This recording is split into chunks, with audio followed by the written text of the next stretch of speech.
Given the amount of attention this fight's getting compared to the announcement that happened a few days ago with Floyd Mayweather and Conor McGregor, what do you make of that announcement, the precedent that fight sets in terms of number one, number two happening this weekend, and it's not getting as much as the attention it should get compared to this Mayweather-McGregor fight? Well, the promoters of the Mayweather-McGregor event obviously saw the possibility of taking a bite out of this particular HBO pay-per-view and another HBO pay-per-view that takes place September 16, and that's the only reason that they would have chosen a totally counterintuitive pay-per-view date like August 26. If you look at the history of pay-per-view, and you're looking for a date that previously would not have been chosen for pay-per-view, the last weekend of the summer prior to Labor Day is a perfect example of something that nobody would ever choose unless they had some specific reason to do so.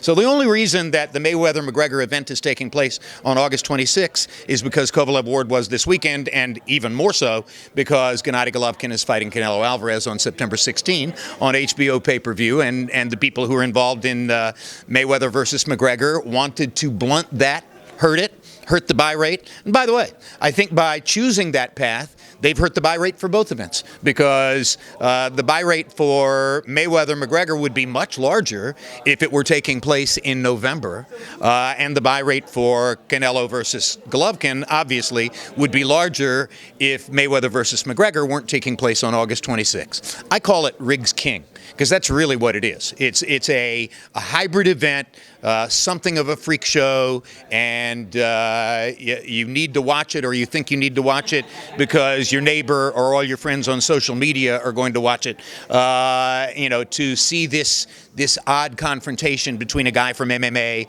and a boxer. People who do two different things, and they're going to box in a boxing ring with boxing rules. So does anybody really believe they don't know who's going to win? You'll be surprised, Jim. Honestly, you'll be surprised. I've talked to a lot of people that are giving Conor a chance because they say Floyd's old, that Conor's powerful. They don't know anything. And let me tell you something. Compubox, which I very much trust and appreciate as an analytical tool, tracked 10 Conor McGregor fights. And I looked last night at the numbers from what they did. And I didn't realize this because I don't watch MMA. He's not an attacker. He's a counterpuncher. He's a guy who stands back, waits for the opponent to come to him, and tries to knock him out with one big shot. You know what Floyd Mayweather does against counterpunchers? He watches them, and he waits for them to make a move on him, because he's not going to bother to play into their hands by walking in toward them and giving them opportunity. Here's another thing.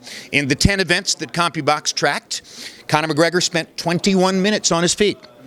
He's going to spend 36 minutes on his feet in one fight against Floyd Mayweather. That's a whole new experience. And by the way, Conor McGregor in those fights tracked by Compubox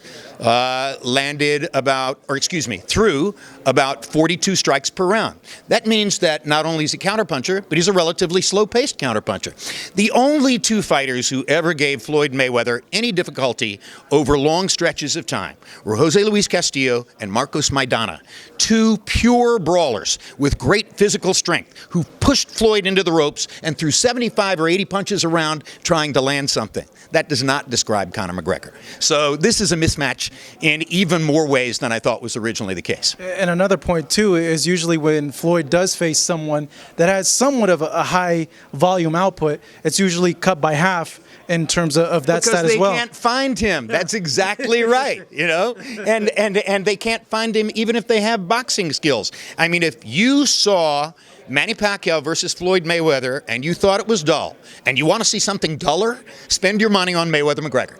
That's I spoke to Kathy yesterday, and she brought up a point where the damage that happened with Mayweather Pacquiao, and that we're horrible for our sport. Yeah, and we're kind of getting out of it now with this fight, with the Canelo Golovkin fight, where number one and number two are fighting in their competitive matchups. That's why they want to take a bite out of Canelo versus Golovkin, because that's the ideal fight for boxing. That's a can't miss event. That's the ultimate search and destroy fight. You have a tremendously skilled, aggressive attacker, Gennady Golovkin, against a tremendously skilled, aggressive counterpuncher, Canelo Alvarez. You can't make a better fight than that.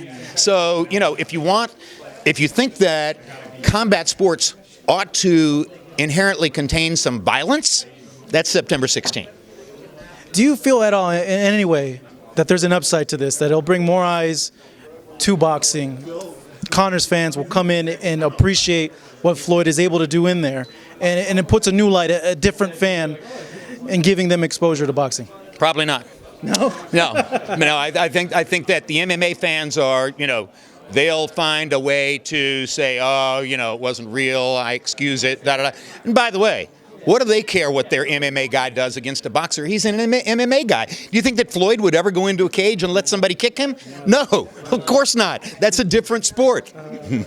And finally, Jim, you've been involved in boxing for such a long time, and the only instance that I could draw from my experience that compares to this is the Ali and Oki fight, which was terrible. It was a boring fight. Inoki was on the floor kicking Ali 15 rounds in the leg, and it was just really, really bad. But based on your experience, what kind of precedent does this fight set for boxing and set for years to come? I think it's meaningless. I mean, I think, there's a moment in time here when Billie Jean King played Bobby Riggs in tennis. It's funny, I was thinking about that as well. Years ago. That's the real comparison. That's what this event is. It's a reiteration, in a way, of Riggs versus King. And everybody knew that Riggs versus King was likely to be a competitive farce one way or the other, but you had to see it. If we had had social media and pay-per-view at the time of Riggs King, everybody in the world would have watched it. And then afterward, did it mean anything to tennis? Did it mean anything to either of them? No, not really. All it did was to validate the notion that something one of a kind and highly unusual will draw a crowd. And then afterward, it didn't necessarily mean anything about either side. It didn't mean anything about old men. It didn't mean anything about great women tennis players. This isn't going to mean anything about Floyd Mayweather or Conor McGregor, other than they're different people who do different things. Well, there's an old Chinese proverb, may you live in interesting times. We do. And we certainly do, Jim. We certainly do. Hey, Jim, thank you so much. Really appreciate it. The politics, so yeah, I know, right? What a world. What a world. Jim Lampley, of course, thank you so much for joining us over here at Fight Up TV. Marcos Villegas in Las Vegas, thanking you guys at home for watching.